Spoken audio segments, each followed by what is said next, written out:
কোনো নিউজ করতে গেলে তথ্য উপাত্ত নিয়ে করবেন।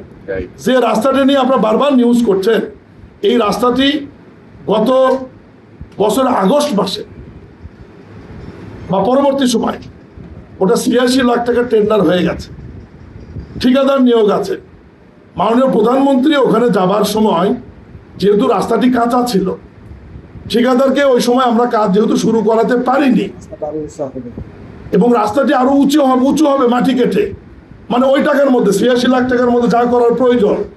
আপাতত প্রধানমন্ত্রী কোনো এলাকায় গেলে বৃষ্টি বাদল হতে পারে, এই সম্ভাবনাকে মাথায় রেখে আমরা ওই চলার পথটুকু ইট বিছিয়ে দিই বা খোয়া বিছিয়ে দিই বা রোলার দিয়ে রাস্তাটি সুন্দর করে দিই।